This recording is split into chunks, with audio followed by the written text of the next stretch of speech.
career. Basically, you're a victim of his... Yeah, I'm a victim. Well, I don't know. Lo posso dire. And we thought the rest of the video is gonna be like this. Yes. There. Yeah.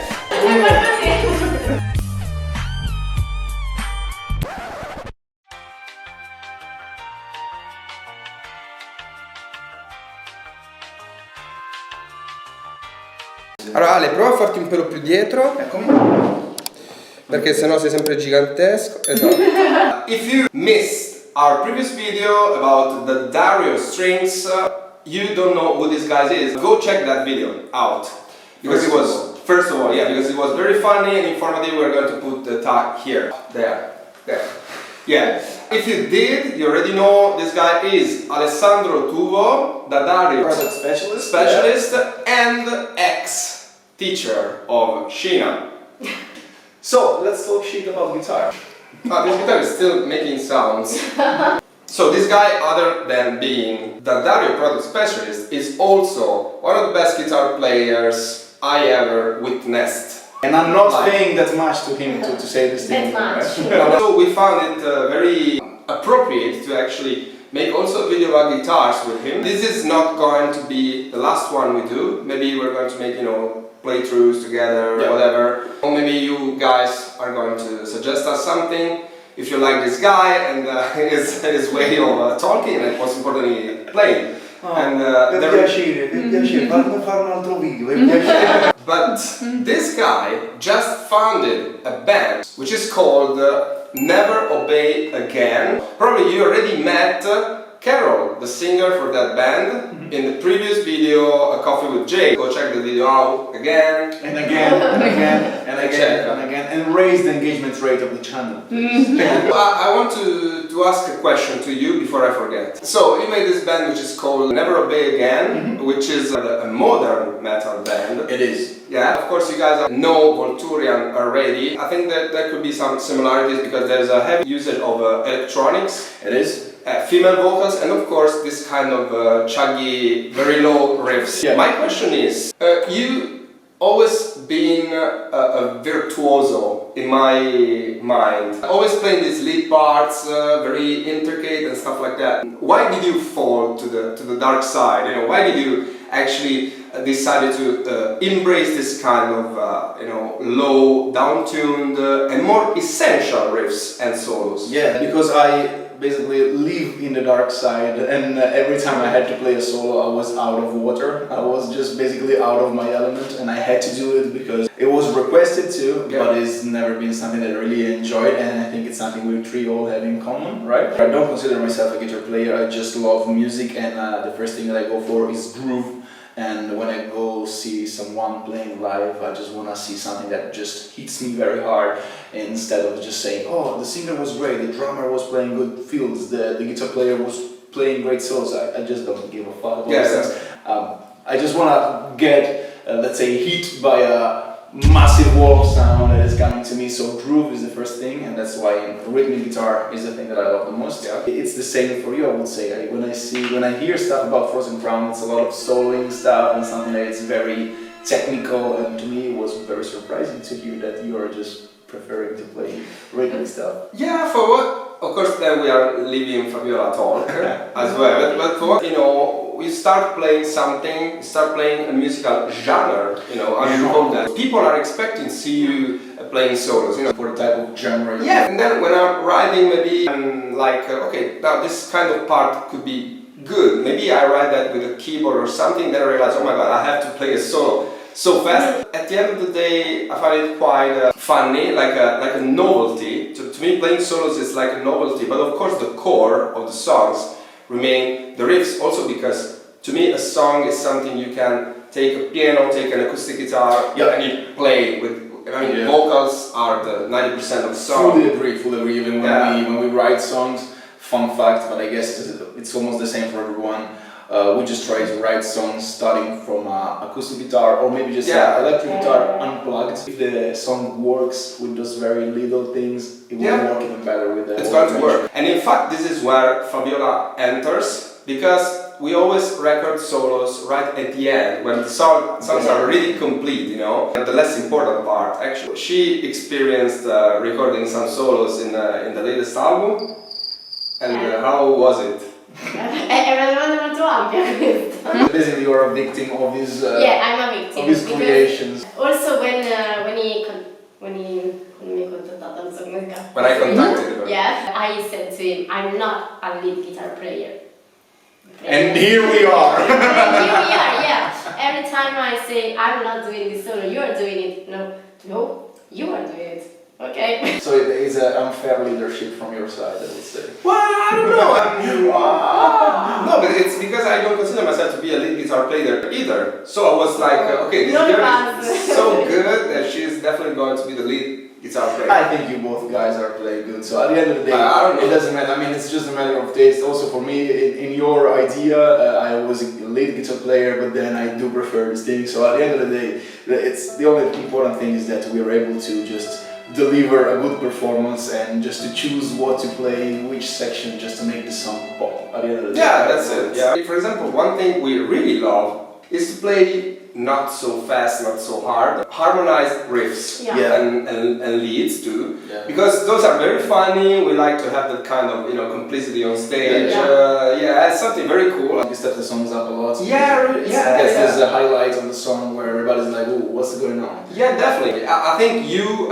As a single guitar player in a band, if I'm not wrong. Now we are two guitar players. Yeah, not to know, but I mean, back in the days I had other projects where I was the only one. Yeah, and I also, I beg your pardon, but I also consider you for your acoustic, lo posso dire, because I always, of course, remember I always remember, adesso mi sto incartando. I'm still tied to that image of you singing just an acoustic guitar or just with a little crunch, your Gretsch. It's not a band the white one, wedding cake. The white one, and that's to me something that takes balls to do, because when you have such a raw and dry sound, and you have to play in front of all those people that in that moment they are not your fans, they are people that you have to earn their respect and their interest. Attention also. Attention, and there is one lead singer, which is Carol, of course. You have to do everything. You are the drums, the bass, and the core. Or you are a band in that moment. Yeah, you just need to make the ball roll and somehow. But it's something that it was particularly complicated at the beginning, because I had this other project with the singer, with Carol, where we play acoustic stuff and loop station, etc., etc. At the beginning it was very complicated. Then it got to a point where it's kind of, I feel like it's normal now, and it helped me just to erase the roots of my metal playing, because when you're a metal guitar player, probably you never consider yourself as a full guitar player, you're just part of a bigger project. Yeah, exactly. So when you have to play your stuff with acoustic guitar, then you need to create a scenario where everything relates to what you're playing. Absolutely. So coming back to playing metal music, it's even better, because now I know the small section that I need to take care of. Yeah. And I can focus even better just on that thing right now. Exactly. Overthinking about what the fuck am I going to do now, and there's a chopping, licking finger, blah, blah, blah, blah. And it's just, why should it be so much complicated? It's much easier, and that has been taught to me by playing guitar in a kind of acoustic scenario. This was exactly the answer I was expecting you to do, because this is really the most interesting thing to me that you said today. Really? You got here. So you saw me with Little Wolf. I used to play with very little gain compared to Frozen Crown. I remember. With some old school kind of guitars. So I went with the same experience. I would say, right? Pretty much the same experience to adapt. Also, what is really missing now in Frozen Crown to me is dynamics. Of course. You don't have that kind of, volume pot raising up. You have just flat gain. As you said, you have very less things to care about. Of course. You just play, same sound. Part. This is the thing that I have to do, but it makes a lot of sense. Which is not a con, it's a pro to me. At the end of the day, it's a pro, You have less things to care about. I mean, active pickups, you just go straight, whatever. Put a noise gate to clear all the shit. Yeah, what's your take about this?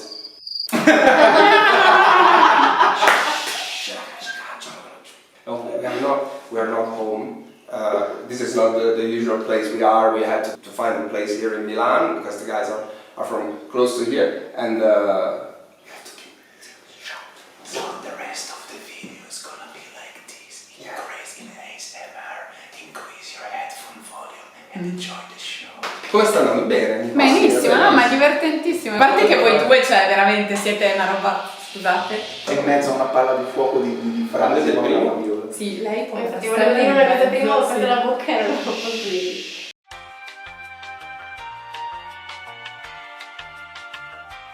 Se voi uscite io suono. No, non posso suonare. Si sta dicendo così oggi. No, se vuoi ci Ma troviamo. scusa, ma se tu suoni con me anche se non sei attaccato, almeno mi...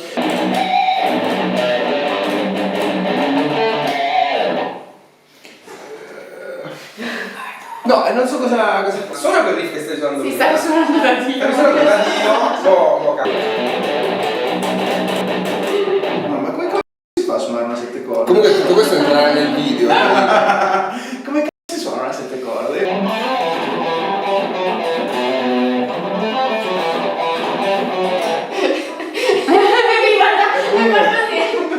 Il vecchio si fa è proprio brava pure. No, perché sto suonando una roba che suono di solito, però usando la settima corda, così almeno mostro la settima corda, cioè non so come dire mostro, cioè capito? Ma prima stavi suonando da Dio senza c***are. Perché voi stavate parlando, se state zitti e mi vergogno. Certo, come diceva Giovanni, se non fate casino non mi concentro.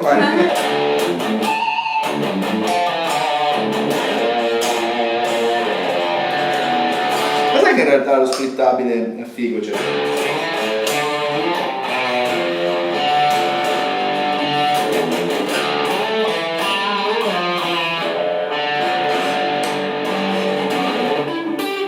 Bello, mi piace. Compro, ne voglio due. Dai. Ehi. Oh, adesso non mi ricordo più.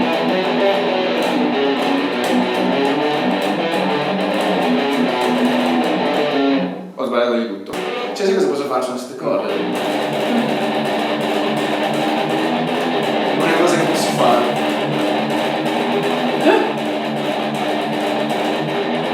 Ah, scusa, cioè ti dico, dato che loro sono due che suonano bene, quindi Anche tu. È perché No, tu non io- suoni bene. no, Tutto il resto mi sballa perché io sono in drop di solito, quindi qua non è droppato e ha anche una corda in più, cioè quindi sono due. sì, non è droppato. Sono un mucchio di problemi. Che cazzo fai? Cioè puoi suonare in Si, dici oh che bello il Si. Questo è un brano allegro. Fino che. E poi torni sul Si. Questa è l'unica cosa che posso fare. Ci mancava il Floyd Rose, c'era pure il Floyd Rose. Vede, questa chitarra rappresenta tutto quello che io non sono capace di fare. Facciamo parlare lei, visto che. No. Ok. Allora, ascoltate Cioè, questo scusa, video. abbiamo interrotto il video. The topic was basically when you record actually a solo or a part in the studio in one of our songs, or if you did that in the past, are you already thinking about the ease of that part to be played live? No, because because I write them on Guitar Pro. Ok, cool. So I'm not learning it to play on the guitar. I'm learning it after I Okay. write the. So you make sure they sound good on the Yeah. paper, and then you have to Yes. struggle I yourself. have, yes. In fact, there are a couple of solos I can play. One of them is Embrace the Night, Ah, yeah. which we don't play anymore live. Okay. And Because I, of that, or because you just not No, just like oh, it's solo, because of of that, course. but I'm glad I'm not playing it anymore. But I had rewrote it to play To it play live that, yeah. because it was all tapping stuff like Yeah. that. So I had to simplify it Okay, to yeah, play it good live. But we aren't playing it anymore. So. I admire the fact that she's writing on Guitar Pro. But you know why? Because I can do that much stuff on the guitar.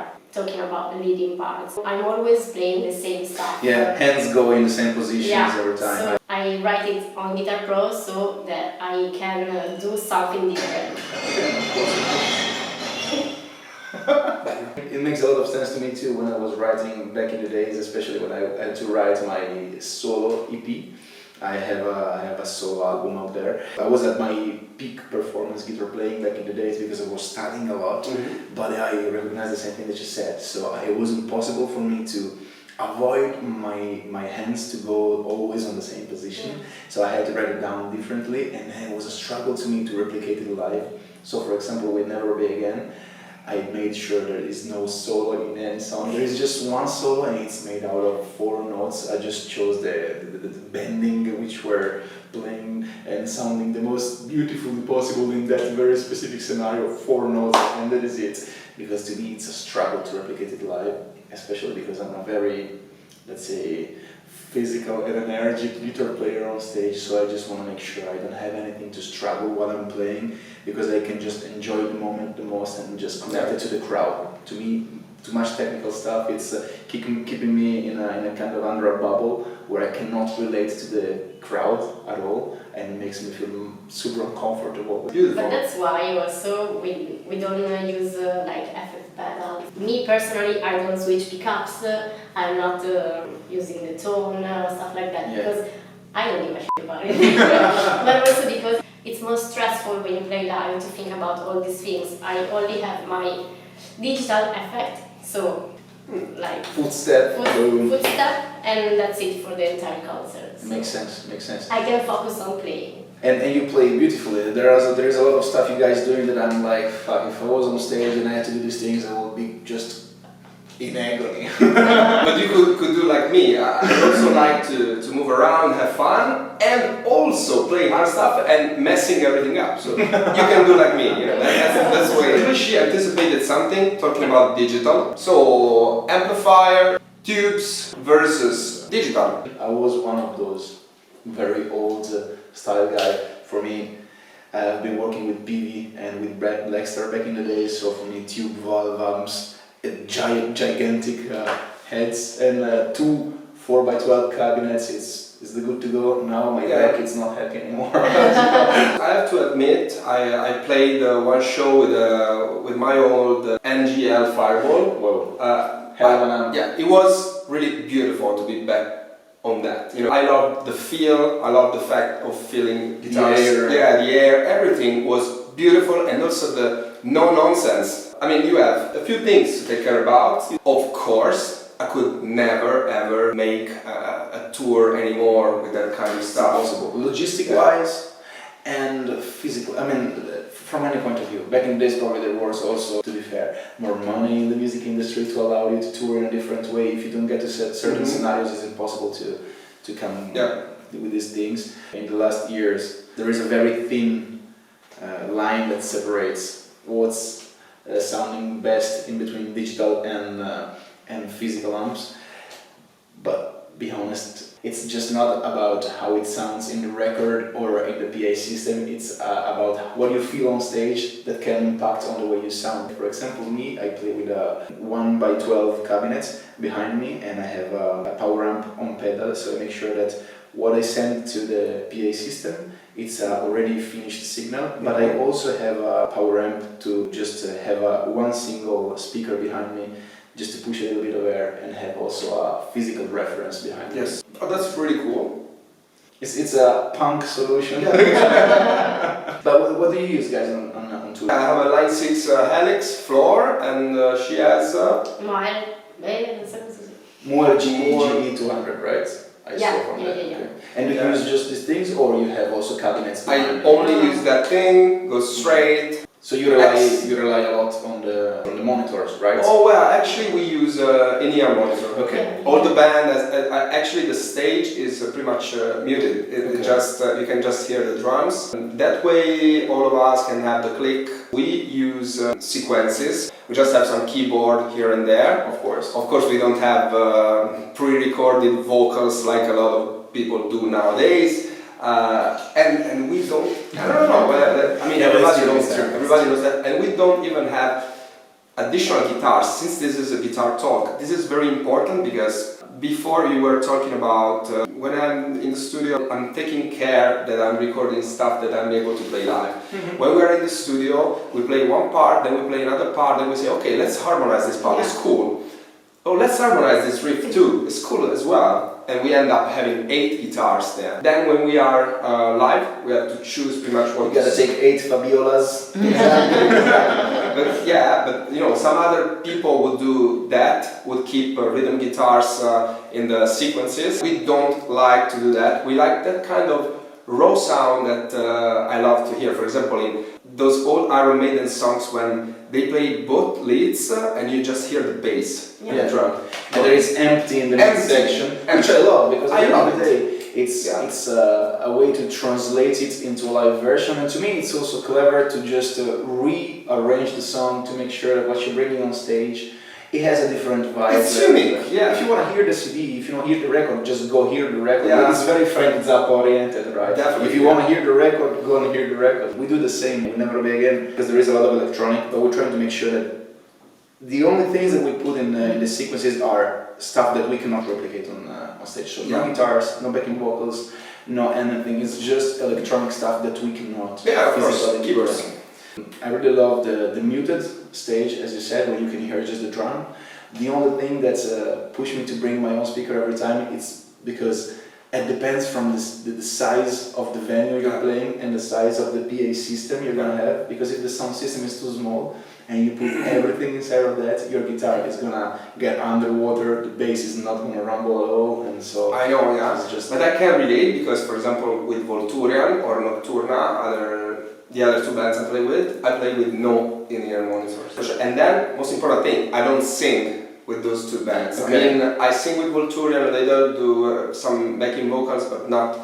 The main one. Yeah. I started using in-ear monitor too in few occasions, and it's a little bit mind-fucking at the beginning, but it makes a lot of sense in long term, so especially because I'm pretty deaf these days. Me too. What?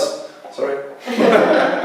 She's young instead, she's not deaf as well. No, she's not yet. She's not deaf yet. Yeah. No, per me siamo a posto. Dai, di il finale solito. No, non mi vergogno. Dai, dillo, c'è il tuo, mica devi vergognare. Allora, propongo una cosa. So guys, if you enjoyed Alex with us, write us in the comment which kind of content would you would like to see with him. And remember, check Never Obey Again, their videos, their singles, and stay tuned on their social network pages. If you didn't check it yet, check the Coffee with Jade episode featuring Carol, the singer of the band, and his soulmate. My soulmate? Yeah. And please guys, remember to subscribe to this channel. We know that you're watching this video and maybe you haven't subscribed yet. Please subscribe to this channel and watch their stuff on their official website, which is frozencrown.net, where you can be updated on any future release or upcoming stuff. Cheers! Di qualcosa! Put a like.